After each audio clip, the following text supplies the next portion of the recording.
In a charming house in Boston, Massachusetts, lived little Michael Weber, a doze-year-old boy with deep blue eyes and blonde hair who had inherited the striking appearance of his late father, Thomas Weber. His mother, Hannah Weber, a 35-year-old woman known for her classic beauty and sociable personality, had been widowed 3 years ago. Michael and Hannah maintained a close and affectionate relationship, sharing special moments together, especially on Sundays when they made pancakes and spent the morning talking about their dreams and plans for the future. The lives of the Webers changed completely when Hannah met Frederick Schmidt, a successful real estate businessman, at a charity event. Frederick, 42 years old, was a widower and father of Sophie, an 8-year-old girl. The romance between Hannah and Frederick was intense and swift, culminating in a lavish wedding just 6 months after their first meeting. Moving to the Schmidt's mansion in the elegant Beacon Hill neighborhood was the first sign of the major transformations to come. Michael, accustomed to his simple life and peaceful routine with his mother, suddenly found himself inserted into a world of ostentation and strict etiquette rules. The mansion, with its 3 floors, immaculate gardens, and a team of staff, was completely different from anything he had known. Sophie Schmidt, his new sister, was the complete opposite of Michael. With perfectly arranged brown curls and always impeccable dresses, the girl had been raised amidst luxury and privileges. From the first moment, it was clear that Sophie saw Michael as an intruder in her perfect territory. Frederick Schmidt, for his part, made a point of showing his preference for his biological daughter. In the first weeks of living together, while Sophie received a pony as a gift, Michael was given only a set of rules about how he should behave in the new house. The stepfather often made comments about how the boy needed to learn to have class and act like someone from society. Hannah, who had previously been a present and affectionate mother, began to subtly change her behavior.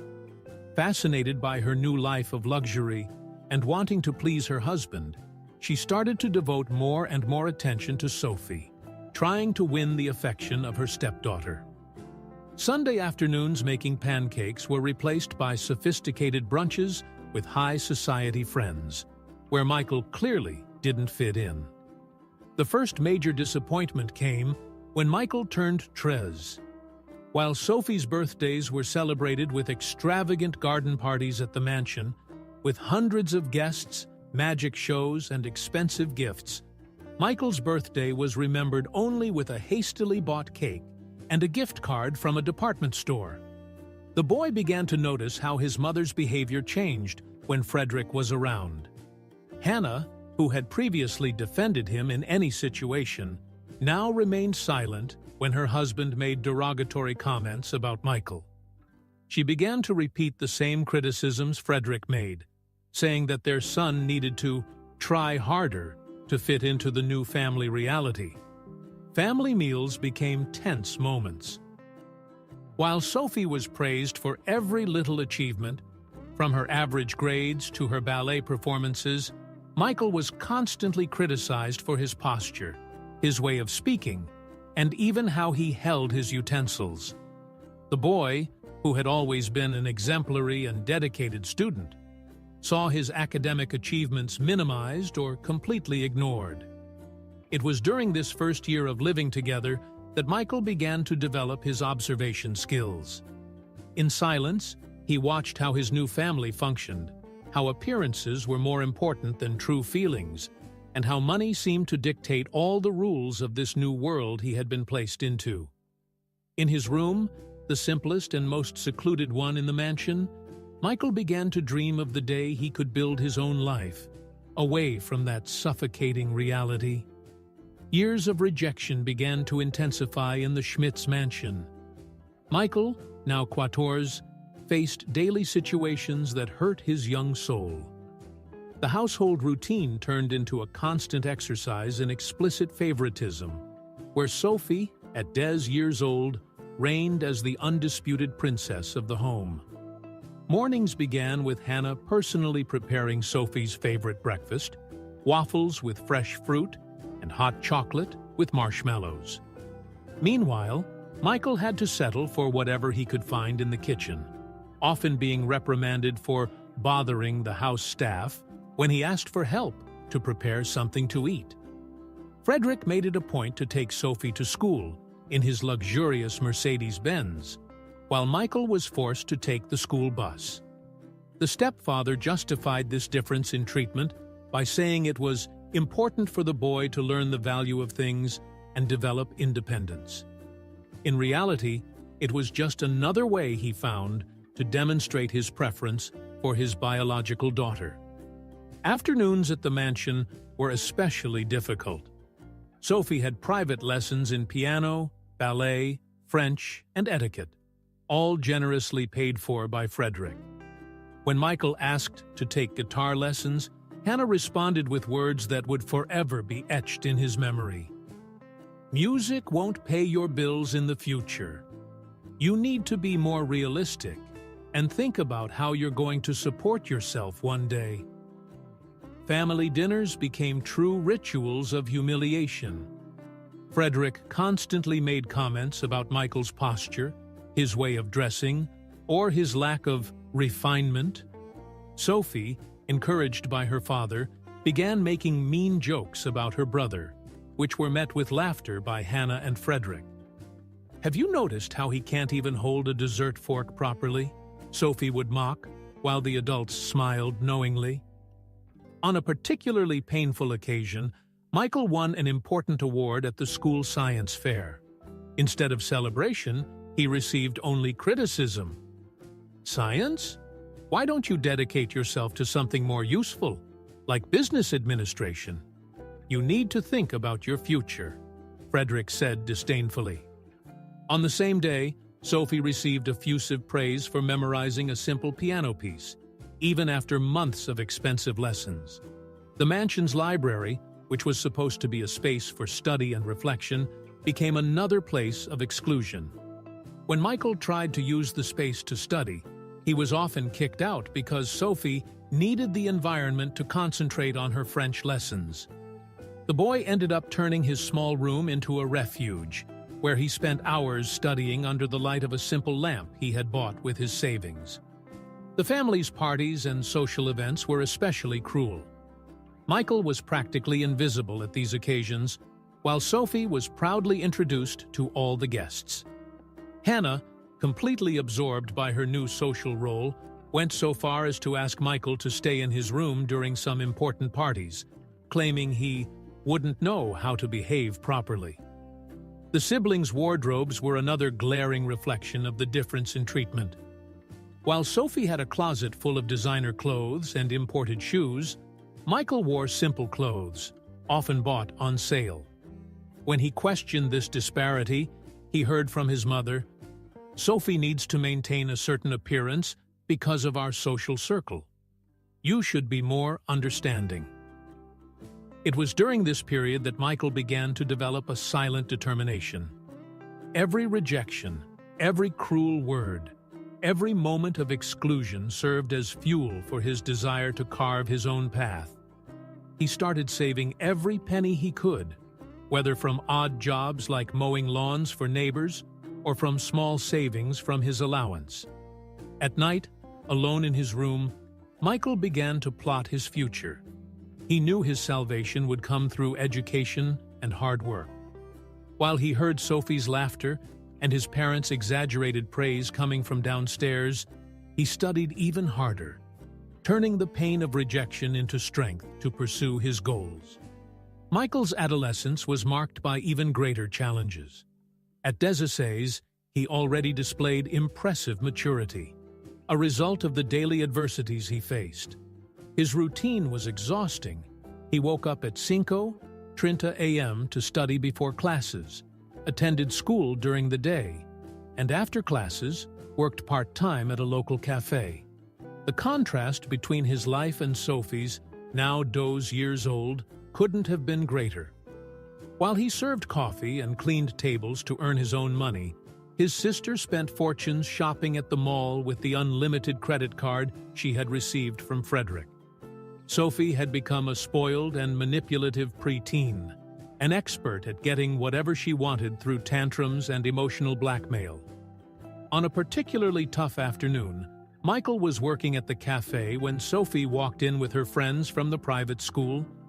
Seeing him in an apron serving customers, she didn't miss the opportunity to humiliate him. "Look, girls, my fake brother has become a waiter. Dad always said he had no ambition in life," she said loudly, making her friends laugh. Michael kept his composure, but those words burned in his chest. Hannah, who occasionally frequented the cafe with her society friends, pretended not to know her own son when he served her. Once, when one of her friends commented on their resemblance, Hannah quickly changed the subject, visibly embarrassed to have her son working in such a simple establishment. At school, Michael excelled academically, maintaining the highest grades in his class. His teachers often praised his performance and dedication, but at home, these achievements were minimized. When he brought home report cards with top marks, Frederick simply remarked dryly, "It's a pity good grades don't pay the bills. Sophie might not have such high grades, but she has important social connections." The money Michael earned at the cafe was carefully saved in a secret savings account. He knew he would need every penny to realize his plans for independence. Meanwhile, he watched Sophie receive expensive gifts for any trivial reason. A new iPhone for trying to improve her grades, a complete wardrobe for participating in a dance recital, an imported car at Keen's years old as an early birthday present. Family meals continued to be moments of tension. Michael, exhausted from his study and work routine, sometimes arrived a few minutes late for dinner. In these moments, he was severely reprimanded by Frederick. "Try to learn from your sister, who is always punctual at the table, well-dressed and with clean hands." The fact that Sophie had never had to work a day in her life was conveniently ignored. One particular incident deeply marked this period. Michael had enrolled in an academic exchange program with all expenses paid due to his excellent school performance. When he shared the news with his family, hoping to finally receive some recognition, he was met with disdain. Hannah argued that he couldn't go because he needed to work to support himself. While in the same month, Sophie won a one-month trip to Europe as a cultural experience. At night, in his room, Michael dedicated himself to studying even harder. He had discovered that several universities offered full scholarships for exceptional students, and this became his light at the end of the tunnel. While he heard the frequent parties Sophie hosted downstairs, with the parents' permission and encouragement, he focused on his books and planned his future. Michael's determination grew proportionally to the adversities he faced. Every humiliation, every injustice, every moment of loneliness was transformed into fuel for his goals. He knew his freedom would come through education and hard work, and he silently built the foundations for his future independence. Michael's life took a dramatic turn one autumn morning when he turned 18. With a backpack containing a few changes of clothes, his important documents, and the savings he had accumulated over years of working at the cafe, he left the mansion, not with recognition for his efforts and words of encouragement, but with a cold disdain and a tone of relief at his departure. The decision to leave was not impulsive. Michael had been accepted with a full scholarship to Columbia University in New York, thanks to his exceptional academic record and enthusiastic recommendation letters from his teachers. The news, which should have been a source of pride for any family, was met with complete indifference at home. Frederick had only murmured something about public universities being more realistic for someone like him, while Hannah was too busy organizing Sophie's 14th birthday party, which promised to be the event of the year. The night before his departure, Michael witnessed a scene that crystallized his decision. During dinner, Sophie announced that she had failed 3 subjects, but instead of reprimands, she received consolations and promises of expensive private tutors. Frederick even added, "Don't worry, dear. People like you don't need good grades. You have your path in life guaranteed." The knowing look between his mother and Sophie was the final straw. Arriving in New York with just the basics, Michael settled into the simplest available dorm room. His room was smaller than Sophie's closet in the Schmidt mansion, but for the first time in years, he felt truly at home. The freedom from having to endure disdainful looks or malicious comments was intoxicating. In his first days at the university, Michael met his roommate David Miller, a guy from Minnesota who also came from a complicated family and was studying on a scholarship. The two developed an instant friendship based on similar life experiences and the determination to build their own paths. To support himself, Michael secured 2 jobs on campus. In the mornings before classes, he worked at the university library, and in the evenings, he was a math tutor for freshmen. His routine was exhausting, but every minute of work made him feel stronger and more independent. Money was tight, but he could finally breathe without the constant weight of family rejection. In his first semester, Michael excelled in all his business administration courses. His professors noticed not only his sharp intelligence, but also his unwavering determination. Professor Thompson, the head of the entrepreneurship department, even commented during a class, "Weber, you have something rare, the perfect combination of analytical intelligence and emotional resilience." During this time, Michael received a few calls from his mother, who alternated between reprimands for leaving without notice and manipulative attempts to make him feel guilty. "How could you do this to me? Sophie is devastated by your departure," Hannah would say, even though Michael knew his sister was probably celebrating having even more exclusive attention from their parents. The real transformation, however, happened within him. Away from the toxic environment of the Schmidt mansion, Michael began to regain his self-esteem. He discovered that he could smile without fear of being criticized, express his opinions without being belittled, and dream without being ridiculed. In his free time, Michael started attending technology and innovation events happening on campus. It was on one of these occasions that he had the idea that would change his life: developing a financial education platform aimed at low-income youth.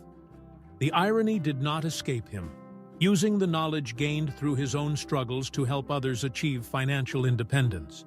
In that first year in New York, while his old family continued their life of appearances and superficiality in Boston, Michael was quietly building the foundations of his future empire. He didn't yet know that every moment of past rejection had transformed into a stepping stone for his future success. The construction of Michael's success was methodical and impressive.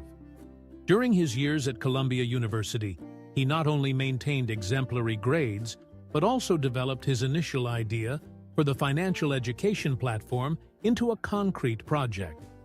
His nights were divided between studying, working as a tutor, and developing his project, which he named Financial Wise. At 21, newly graduated with honors in business administration, Michael already had a functional prototype of his platform. His project caught the attention of one of the university's most respected professors, Dr. Anderson, who was also a well-known angel investor in the technology market. Impressed by his former student's vision and dedication, Dr. Anderson decided to make an initial investment of quinhentos zero in Michael's startup. With the initial investment, Michael rented a small office in Brooklyn and began assembling his team. His first employee was his former roommate, David Miller, who had graduated in computer science and shared his vision of using technology to positively impact people's lives. Together, they worked tirelessly, often pulling all-nighters coding and refining the platform. The first year was challenging, with many obstacles and lessons learned. Michael lived modestly, reinvesting every penny he earned back into the company. Meanwhile, through mutual acquaintances, he occasionally received news from his family in Boston. Sophie had dropped out of college in her first semester, preferring to live off her father's fortune, and Hannah continued her intense social life, seemingly unconcerned about her eldest son's whereabouts. The big break came when Financial Wise won an important technological innovation award, attracting the attention of major investors.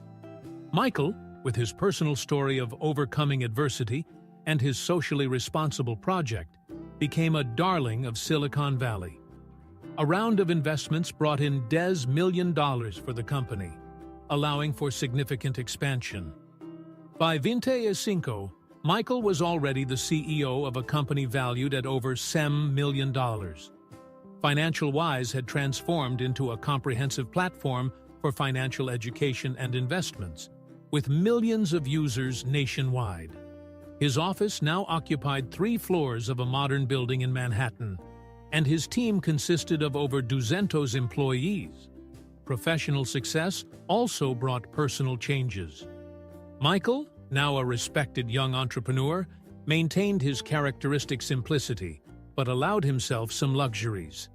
He bought an elegant apartment in the Upper East Side, though much less ostentatious than he could have, and drove a discreet Tesla Model S.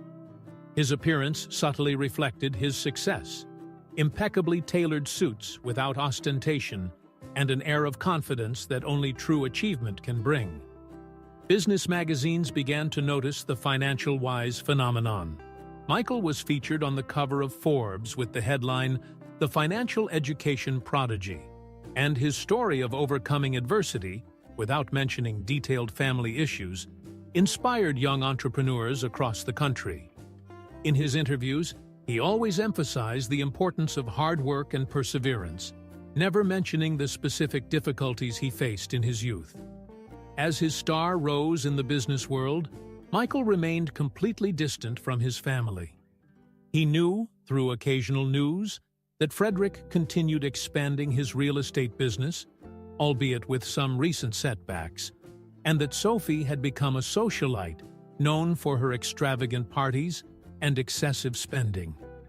In his Financial Wise office, Michael kept a small photo of his biological father, Thomas Weber, on his desk.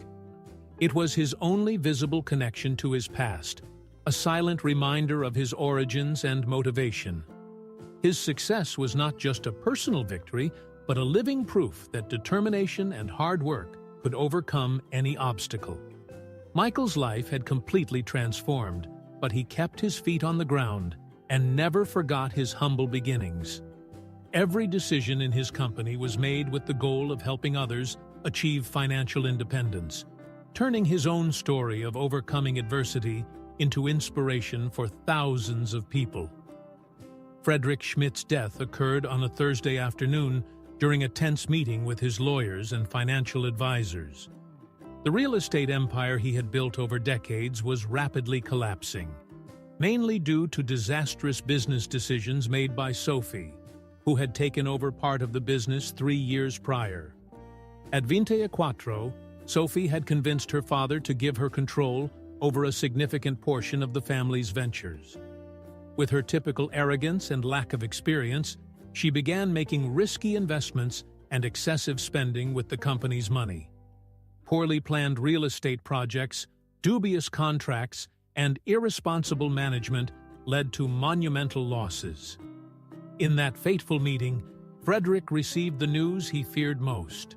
His company was on the brink of bankruptcy. Auditors had discovered that Sophie had diverted millions of dollars from company funds to maintain her luxurious lifestyle, including international trips, extravagant parties, and reckless shopping. When the numbers were presented, Frederick, at 54 years old, felt a sharp pain in his chest and collapsed onto the conference table. The news of Frederick Schmidt's sudden heart attack quickly spread through Boston's social circles. The funeral, held 2 days later, was an event that highlighted the dramatic change in the family's social status. Many of the old friends began to distance themselves, realizing that the Schmidts' prestige was in decline. Hannah, at 47, seemed a shadow of the elegant and confident woman she once was. During the funeral, she alternated between crying fits and moments of absolute denial about the family's financial situation. Sophie, on the other hand, maintained an inappropriately haughty demeanor, as if she hadn't yet understood the gravity of the situation or her responsibility in it. In the days following the funeral, the true extent of the financial disaster began to surface. The lawyers revealed that, in addition to astronomical business debts, Frederick had mortgaged the mansion and several other assets to try to cover the losses caused by Sophie. The family's bank accounts were nearly empty, and creditors were beginning to demand payments. Confronted with the consequences of her actions, Sophie reacted with her typical immaturity. Instead of taking responsibility, she blamed the employees, the advisors, and even her late father for not guiding her business decisions better. Her only concern seemed to be how she would maintain her luxurious lifestyle. Hannah, who had never been involved in the family's business, now found herself forced to deal with an avalanche of financial problems. The friends who used to attend her charity tea parties and sophisticated luncheons began to ignore her calls. Invitations to social events stopped arriving, and the social circle she had so valued began to treat her with polite but cruel distancing. The mansion, which for years had been the symbol of the Schmidts' social status, now seemed a monument to decay. The employees, who hadn't been paid in months, began to resign. The garden, once immaculate, started showing signs of neglect. The electricity, water, and maintenance bills piled up unpaid. The irony of the situation did not go unnoticed. While she and Frederick had dedicated all their love and resources to Sophie, it was Michael, the rejected son, who had built a solid and respectable empire. Frederick's death not only ended an era of luxury and privileges for Hannah and Sophie, but also marked the beginning of a period of humiliation and hardships that neither was prepared to face. The empire Frederick had built, and which Sophie helped destroy, was in ruins, leaving mother and daughter adrift in a world that does not forgive financial failures. The Schmidt family's decline became the most talked-about topic in Boston's social circles. Less than 6 months after Frederick's death, Hannah and Sophie were forced to leave the Beacon Hill mansion, which was auctioned off to pay part of the debts. The move was traumatic, especially for Sophie, who tried to take her designer clothes and jewelry, only to discover that most items had been confiscated by creditors. Mother and daughter moved to a small 2-bedroom apartment in a modest Boston neighborhood, a shocking reality for both. Sophie, who had never even made her own bed, now found herself forced to handle basic household tasks. Her clumsy attempts to prepare a simple breakfast often ended in crying fits and accusations against her mother for not foreseeing this situation. Hannah initially tried to maintain some appearances, using her last resources to buy expensive clothes and maintain her cosmetic treatments. However, financial reality soon caught up with her. Her attempts to find a job were thwarted by a lack of professional experience and her age. The only available jobs were in positions she considered beneath her dignity. Sophie, for her part, faced her own identity crisis. Her old friends no longer responded to her messages, and her social media profiles, once filled with photos of luxurious parties and international trips, now remained static. Her attempt to get a job as an influencer failed miserably when potential sponsors discovered her history of mismanagement in her father's business. Bills began to pile up: overdue rent, electricity, water, internet. The emergency credit card Hannah had managed to obtain soon maxed out. The jewelry they had managed to hide from creditors was sold one by one, each sale accompanied by dramatic Sophie crises, who couldn't accept her new reality. On a particularly difficult afternoon, Hannah found Sophie trying to sell some of their few remaining valuable items online. Among them was an old family photo where young Michael smiled beside his biological father. Hannah felt a pang of guilt, realizing that she had never truly valued those memories, always too busy pleasing Frederick and pampering Sophie. The situation reached a new level of desperation when they were evicted from the apartment due to non-payment. They spent a few nights in a cheap hotel, using up their last resources. Sophie, still unable to accept her new reality, suggested solutions like borrowing money to invest in cryptocurrencies or participating in reality shows. It was during this period that Hannah began researching Michael on the internet. She discovered that her eldest son had become one of the most respected entrepreneurs in the country. Financial-wise, his company was valued at billions of dollars, and he was frequently cited as an example of a visionary and socially responsible entrepreneur. The reports highlighted his intelligence, determination, and, ironically, his ability to overcome adversity. Upon discovering her brother's success, Sophie went from disbelief to indignation. "How did that poor kid manage to get everything? He must have cheated somehow," she would say, unable to recognize that the poor kid had achieved everything through hard work and dedication, qualities she never needed to develop. Life in the cheap hotel came to an end when the credit card was declined. Hannah and Sophie found themselves forced to accept temporary shelter at the home of a former maid from the mansion, who, showing a kindness they had never displayed, offered the guest room of her modest house.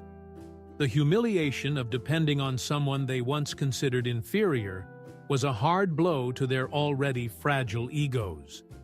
It was in this moment of absolute despair that Hannah made a decision. They needed to find Michael.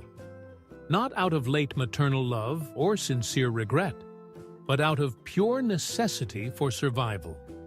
Sophie, although initially resistant to the idea, eventually agreed, seeing him as their last hope to return to the luxurious life they so dearly missed. The search for the rejected son began with Hannah desperately sifting through her old contact list.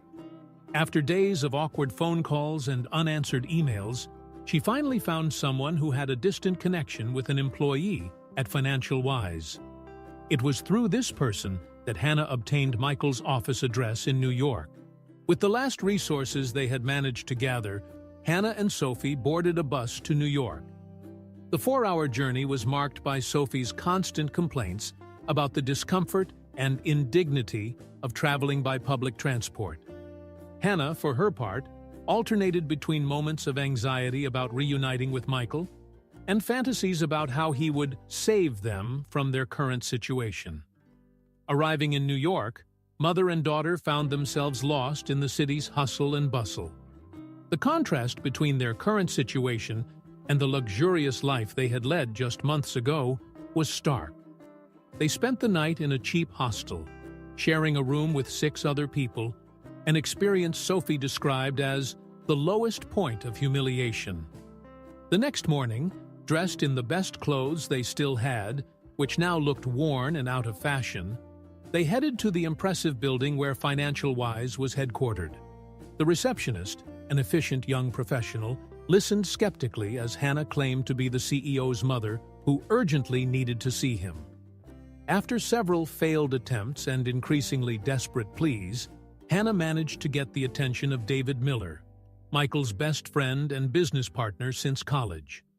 David, recognizing Hannah and Sophie's names from the stories Michael had shared, decided to inform his friend about the unusual situation. Michael, who was in an important board meeting, was visibly shaken by the news. For years, he had mentally prepared for the possibility of this reunion, but the reality of the situation caught him by surprise.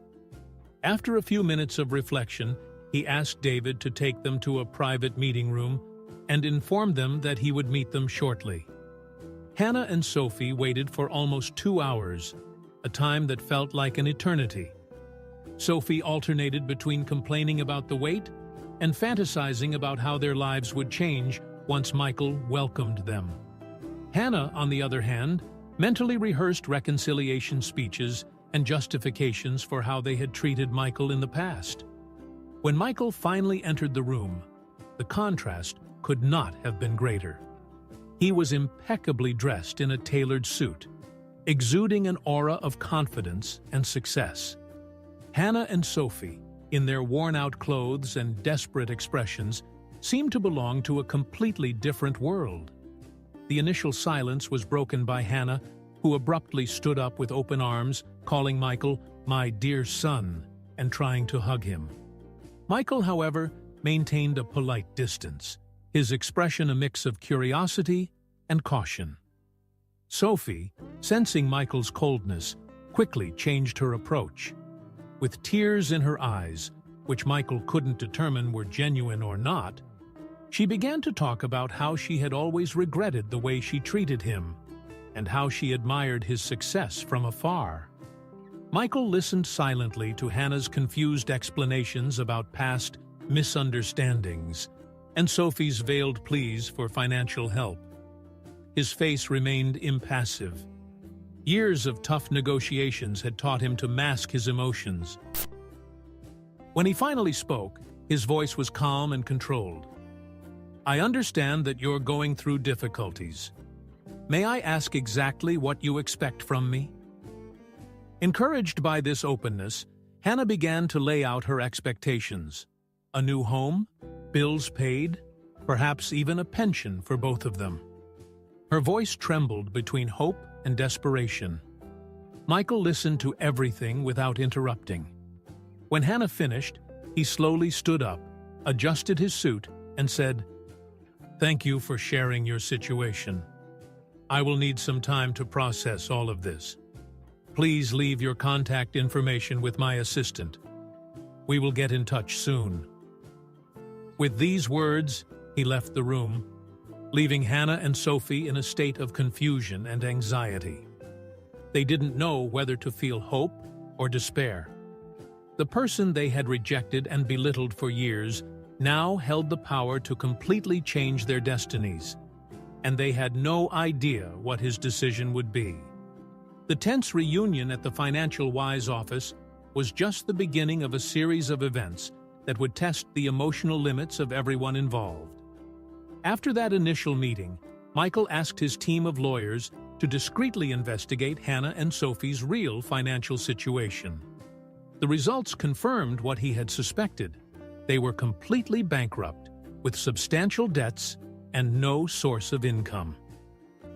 A week after the initial meeting, Michael invited Hannah and Sophie to a second meeting, this time at a discreet restaurant in downtown Manhattan.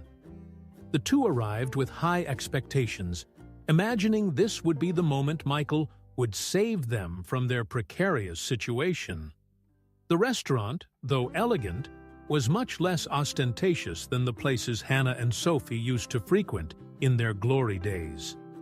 Michael was waiting for them at a private table, his face a mask of professional neutrality. When they sat down, the contrast between them was evident. Michael in his impeccable suit, Hannah and Sophie in clothes that unsuccessfully tried to mimic his former elegance. Michael began the conversation with a disconcerting calmness.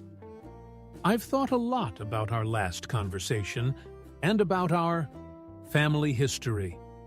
Before making any decisions, I'd like to understand better how you arrived at this situation."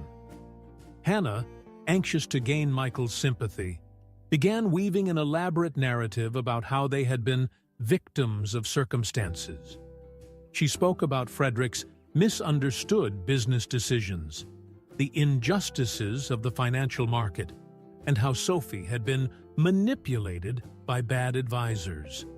Sophie, for her part, alternated between moments of false contrition and poorly disguised attempts to blame others for her mistakes.